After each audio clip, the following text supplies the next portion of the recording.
So looking at the pillars of health, the first pillar of the aging brain that we have to improve that's so important, vital, blood flow, circulation, specifically cerebral blood flow, the blood getting to the brain from the body. Now these are basically aspects of health we want to optimize. So how do we improve blood flow to the brain and keep our blood vessels healthy? Because that is a really high risk with Alzheimer's to have poor health and circulation. So the tips we're going to talk about, controlling blood pressure is the first step. So it's a really important in our society to eat well, to do all the things you guys mentioned, with nutrition, with exercise, because it has been shown that more hypertensive symptoms and more issues with blood flow lead to a bigger risk of Alzheimer's. So in general, I am always, as you guys, those who know me know, that my whole goal is to try and get your optimal health naturally as possible. The whole goal of chiropractic is to help the body without drugs and surgery. But when problems occur, there are places for it. And as long as you're doing everything natural as possible, but still having high blood pressure, this is where medications to lower blood pressure has also been shown to improve Alzheimer's risk, because you're helping control that blood pressure. But in reality, we want our best possible to control it with our bodies ourselves. What about low blood pressure? Does that have low blood pressure can also cause hypoxia in the brain. You need to get enough oxygen in the brain. The real reason, that's a great question. The real reason we need blood to the brain is because it carries oxygen in the brain. So oxygenation is really important. It's actually one of the three things our cells need to survive is oxygen. Also, sugar is transported to the brain evenly, and it's also transported to the bloodstream. And it was a very good question. I really love questions. But a lot of information to go over, but so just as a side note, I forgot to mention earlier, just for the purpose to get through all this information, I want to hold questions till the end. We have the question and answer portion. But I want to teach as much possible as I can push into the brains. So that's why we didn't have carbs tonight for food, so I don't fall asleep tonight. Okay? So controlling blood pressure is vital. Step 2, our autonomic nervous system. Our autonomics, what does that mean? There's a part of our nervous system that we talked about a second ago that basically is a system that our brain helps utilize to control all of our organs. Your nerves run through the spinal cord and go to all your vital organs. And basically, when I eat food, before I even eat the food, my brain is already sending messages that I can smell, I can see the food, so I'm starting processes in my body to get the enzymes going to break that food down. So even before you eat, your brain's already working hard, sending signals back and forth through this neural pathway to then communicate. There are parts of the brain that help digest food and parts that inhibit food. So your brain is pretty much the control center. That's the whole reason in terms of chiropractic why we even deal with the bones. I know a lot of people here come to the office to get rid of the pains, the aches, help our joints move better, because chiropractic in itself can do a lot of good to avoid arthritis and get more movement in our joints. But the real important reason, and I also love this lecture because I want to talk a little bit about the neurology behind what chiropractic does, it takes pressure off all the vital nerves of our body. And this is such an important thing, because any system, anything in the world that gets in the way of this connection from brain to organ can cause what's called disafferentation. The term disafferentation, basically afferentation is the signaling. Basically your body sends messages to the brain, afferent energy, and then your brain sends signals back down. But think about your cell phone for a moment. Think about having 5 bars on your cell phone. Perfect crystal clear communication. That's ideal so you don't have any dropped calls or any static. That's similar to how these nerves work. Nerves fire from your brain to body within milliseconds without even realizing it. Well, your brain realizes it. So all the signals go non-stop. Now, if there's any structural integrity that's getting in the way of it, a degenerative disc, stiffness in the spine, any trauma or injury, basically the nerves still work. You're not paralyzed, but basically what happens is the conduction rate of the nerve slows down. And we can't regulate our organs as proper as we're supposed to. Very common as we get older, we have a harder time regulating blood pressure, and we also see a lot of patients who get more stiff and more degenerative in their spine. When our spine or our joints go, it affects our nerves to a degree. For some people, a lot, for some, a little. But over time, it causes more problems with the feedback system of our brain to the body. And that's where we work with the spine. Now, there's other issues too. When the nerves are not firing properly and there's more stress, we over time get problems controlling what's called the parasympathetic system. Now, I don't want to get too technical, but you guys remember in science school we talked about the fight or flight system? Basically, when you see a lion or a bear, you get scared, you run, or you fight. Don't fight a bear. But basically, your body gets more excited, you get more stimulus going, your heart rate increases. There are systems that upregulate the body and systems that calm and relax the body. And that's what the parasympathetics do. It lowers the heart rate. It helps you control your digestion. And that's where the studies of chiropractic has been shown to help. When we work on the neck and the lower back, it actually helps stimulate the parasympathetic system. It can help your body regulate and relax those parts of the body. So that's where we focus on that in the office. But what we do outside the office is on you guys. Okay? The next step here is nitric oxide. Nitric oxide is a chemical that lines our blood vessels. This part of the lecture is all about healthy blood flow. Nitric oxide is a part of our system that basically helps, it lines the inside of the tubes of our blood vessels. And when we have healthy nitric oxide production, it relaxes those blood vessels. It actually helps heal blood vessels and helps break up some of the debris that's inside. It's considered a vasodilator. It dilates and helps improve circulation and blood flow. And in Alzheimer's, it's been shown that as we age, we get less and less production of nitric oxide, and that's also a risk factor. So there are ways to boost our nitric oxide naturally. Natural nitric oxide boosters. Exercise. Who here doesn't feel more energetic when they're exercising? That's what we need in our life because it helps dilate our blood vessels, gets our endorphins rushing, and also gets our nitric oxide levels up. So a key part of our health is nitric oxide. In your slides, by the way, some of them are skipped because we only have the ones that have the most information on them. So you'll follow along, but some slides won't be there. But this one is. The next important thing we need is sunlight. More sun also has been shown to boost our nitric oxide levels. And what do we tend to do from 9 to 5? Yes, thank you guys for coming early. We still have some light from, well, not right now, from light from outside through the windows. And laughter.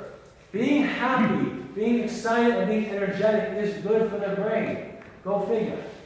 When we have symptoms of sadness or isolation, it's bad for the brain. Not just laughter, but a very interesting study came out just this year that actually compared people who work in a setting that involves more people, like doctors, nurses, teachers, who interact with more people, and that's been shown to actually increase acetylcholine levels, the chemical I mentioned that helps with Alzheimer's. In the same study, it compared those who were more with data, with numbers, maybe at the computer screen, but jobs that are more isolated away from people. And it actually lowered, temporarily, but lowered the acetylcholine levels in that study. So what's taken away from this is that if you have a 9 to 5 job that does put you in front of the computer in a cubicle or a box or with numbers, you're not lost. Just when when you're done with the shift, go have some time at happy hour, have water, you don't have to drink, but enjoy time with loved ones and friends. You got to be with people so you make up for the time in the office by being around more and more loved ones and friends. Because when we isolate ourselves, it's a big issue as we age. So it's not even just exercise and nutrition, but sociability is also a really key thing that they're looking at now. And foods.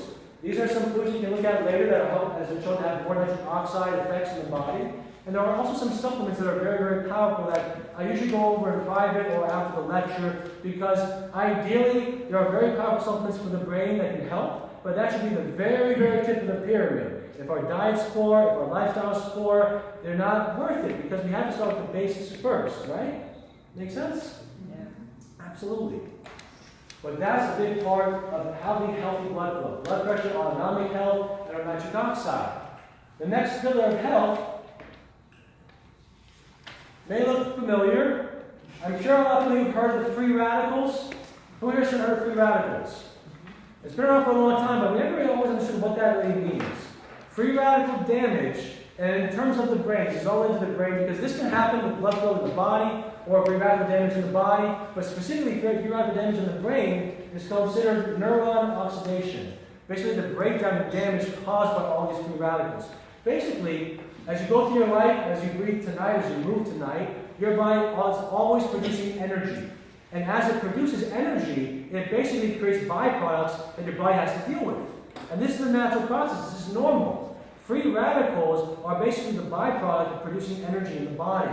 But what happens is your body has a natural amount of antioxidants it then neutralizes the free radical damage with. You guys probably heard of antioxidants. Free radicals, antioxidants like the yin and the yang.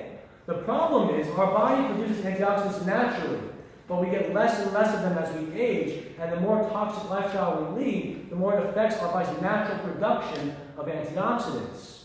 So what are some things you guys have heard of and done for antioxidant potential, for health? What's an antioxidant you guys have heard of?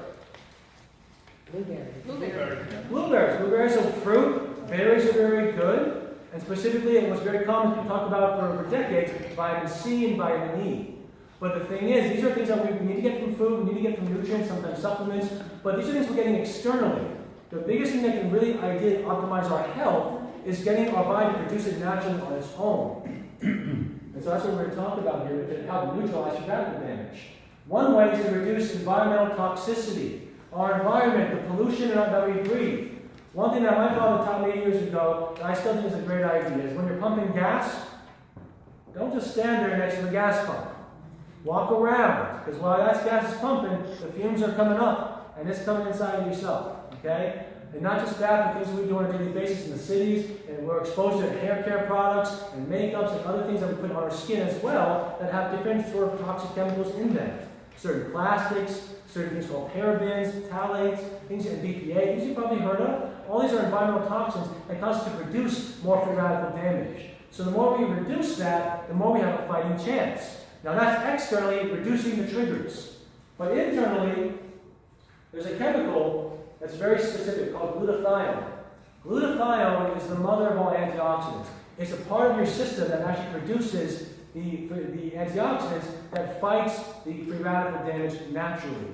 So glutathione is the chemical process in your body that actually is meant to pair with these free radicals. But older neurons, they consume more glutathione as you age, like a life preserver, trying to get more and more. And that leads to greater imbalance of free radical damage. Because if we have too much demand and not enough supply, things fall off the wagon. So supplementing with glutathione is a very powerful thing to do. There are some supplements that I key and recommend, and glutathione production is really vital for free radical damage. But you never want to supplement with glutathione. Looking at supplements, talk to me after the lecture. Glutathione is a chemical that's too large for our body to absorb in our gut, so you need to take the precursors. Have you guys heard that proteins, amino acids are the building block of proteins? There's building blocks of other chemicals like glutathione. And you want to supplement with the building blocks, which is called N-acetyl-L-cysteine, NAC for short, which you can look up online. But N-acetylcysteine helps the building blocks of building more glutathione in the bloodstream and in the body. So giving yourself more of the good to fight the bad, help your body produce more, is a bigger way to enhance overall potential of antioxidants from within. The next center of the body we want to focus on, fire on the brain, inflammation, specifically neuroinflammation. Things we do. I mentioned all these things are interdependent. All these different four pillars go together. Inflammation is an important part of our body. We did a lecture about immune health a few months ago, and our immune system is what is supposed to activate to cause inflammation to fight the bad guys. Inflammation is not actually supposed to be a bad thing, guys, but the problem is our immune system gets signaled so often because there's so much stuff we're putting in our bodies that our body has a reaction to, that it becomes so systemic and so intense that we have too much inflammation. So over time, when our immune system starts to degenerate and go bad, it also factors into the brain. So some of you are already familiar with this. Is a lot of what's talked about in the media today. We have to extinguish the flames. Who here has heard the term leaky guts? We're going to talk about that. But basically, as we start to have more and more issues with immunity, we start to have problems with systems in the body that are meant to keep the bad guys out. Now, in the brain, glial cells are the culprit. Now, glial cells, or specifically a cell called microglial cells, are the immune cell of the brain. You have immune cells in the body and immune cells in the brain. The immune cells in the brain are meant to turn on when something's about to happen. That there's, for example, if you have a concussion or a head injury. Any physical trauma, as you say here, physical trauma can cause your immune system to get into action, to help fight, and basically it inflames the area as a way to heal the area. These cells actually break down any damage, it eats away any plaque or any damage that actually affects the neuron. But what happens is when we have other aspects, like for example with football or certain sports, we get more and more head injuries, more and more, even not even concussion, but minor injuries or blows, especially in car accidents. What happens is these glial cells are supposed to turn on and then turn off like a switch. But with all the repetitive stress and chemical stressors and physical stressors, they stay turned on. And what's been shown is that microglial activation causes chronic inflammation, chronic problems in the brain. Constant inflammation in the brain. What does chronic inflammation in the brain really feel like? Everyone feel at work not as best as you can be, that you have this fog coming over your brain fog, not being able to think straight, not being able to be as sharp as you once were. That brain fog is part of what happens when there's inflammatory reactions going on in the brain. So brain fog, we talk a lot about quote-unquote brain fog, is a result of a lot of glial activation and inflammation that causes chronic havoc. And when it becomes chronic, instead of eating away the plaques and taking things down to break up the debris, it actually ends up causing plaquing and causing more of those beta amyloid plaques that lead to Alzheimer's, that lead to problems and damage. So physical stressors talks about the chemical grunts that we get from our physical grunts we get from our lifestyle. And even sitting 9 to 5 at the computer, if this looks familiar, that stresses your body. Much slower than a head injury, but gradually physical stresses on our spine, our joints, and our muscles slowly take away from our brain health. And the chemical stresses are things we talked about earlier. All the food we eat that's not digested properly. We're trying to have healthy food tonight because McDonald's and fast food is not the healthiest things that we should be eating. There's an old saying, we are what we eat, right? Right? No, wrong. We are not what we eat. We are what we absorb. Our body has to break down the foods we eat and break it down to smaller increments so our bloodstream can take the good and shoo away the bad. And leaky gut, basically what leaky gut is we start to have a problem with that process. When we eat, say, a healthy food, an apple or chicken, it gets broken down gradually in our stomach, in our small intestines, and by the time it gets reached down to our large intestines, it should be very, very tiny molecules. It should be broken down. That then, when it's in the large intestines, these chemicals, these important nutrients, get pulled into the bloodstream. So